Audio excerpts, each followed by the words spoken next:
Hey everybody, it's Jer. Happy Juneteenth. There's a lot of people, including myself, that didn't know all about what Juneteenth was. I kind of knew, but not from school. I never learned it in school. And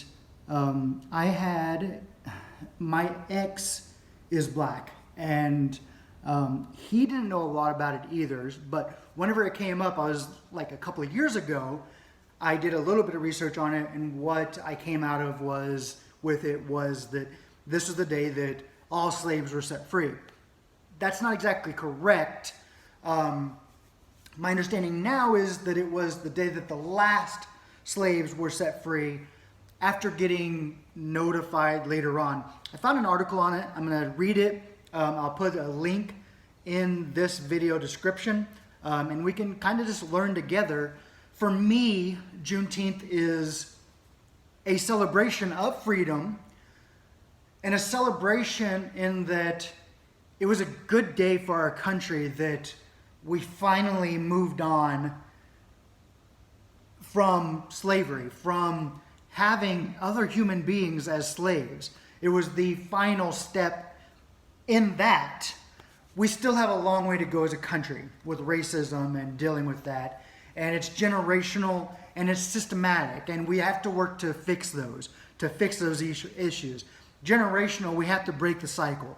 I made the decision whenever I joined the military that I was going to break the racist cycle in my family that had continued throughout years.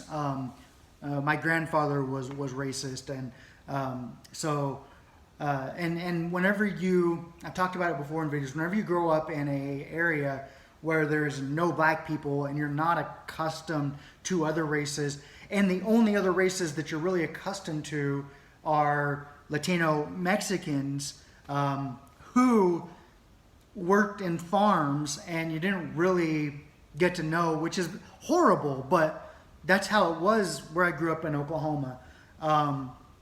And I didn't see a black person in real life until my late teens. And then I finally became more accustomed to other races once I was in the military, and learned that we're all humans. Like, there's not a whole lot of difference. Like, our upbringing is a little bit different. Our traditions may be culture is a little different.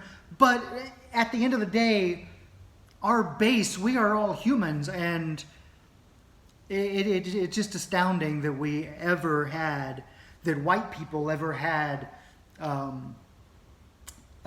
slaves, human slaves, that there are still human slaves in the world.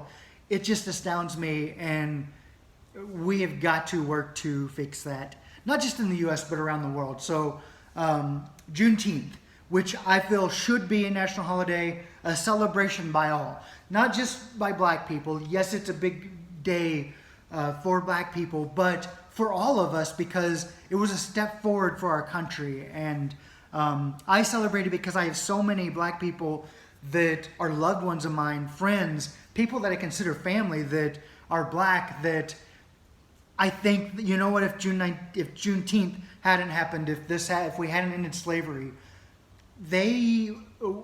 would I have been able to be so close to black people now, to have as like family to me. And I feel like I would have bucked the slavery thing and gone with getting to know black people, because that's just who I am. Like, I don't know, there's no way to say, but I would hope that if we were in the day of slavery, that instead I would be trying to understand people instead of having slaves. And so, yes, it is a celebration that we moved beyond that. Like I said, we have a long way to go still, but we're getting there. I found an article on National Geographic. So it's known to some as the country's second Independence Day. June 19, often Juneteenth, celebrates the freedom of enslaved people in the United States at the end of the Civil War. Freedom after Confederacy. At the stroke of midnight on January 1st, 1863, the Emancipation Proclamation came into effect and declared enslaved people in the Confederacy free. on the condition that the Union won the war. The proclamation turned the war into a fight for freedom, and by the end of the war, 200,000 black soldiers had joined the fight, spreading news of freedom as they fought their way through the South. Our country today would not be what it is today without black people. Our country today would not be what it is today without immigrants, period. And so anytime that I hear anybody talk bad about people coming from other countries, I'm just like, you don't understand where our country came from. You don't get this. You don't understand. I digress. Since Texas was one of the last strongholds of the South, emancipation would be a long time coming for enslaved people in the state. Even after the last battle the Civil War was fought in 1865, a full 2 years after the Emancipation Proclamation was signed, many enslaved people still did not know they were free. Some 250,000 enslaved people only learned of their freedom after the Union General Gordon Granger arrived in Galveston, Texas on June 19, 1865, and announced that the president had issued a proclamation freeing them. Explore the Underground Railroad's Great Central Depot in New York. It's a link. On the day, Granger declared, "The people of Texas are informed that, in accordance with the proclamation from the Executive of the United States, all slaves are free. This involves an absolute equality of personal rights and rights of property between former masters and slaves, and the connection heretofore existing between them becomes that between employer and hired labor." A celebratory day. With Granger's announcement, June 19, which would eventually come to be known as Juneteenth, became a day to celebrate the end of slavery in Texas. As newly freed Texans began moving to neighboring states, Juneteenth celebrations spread across the South and beyond. In 1980, Texas became the first state to recognize June 19 as a state holiday, which it did with legislation.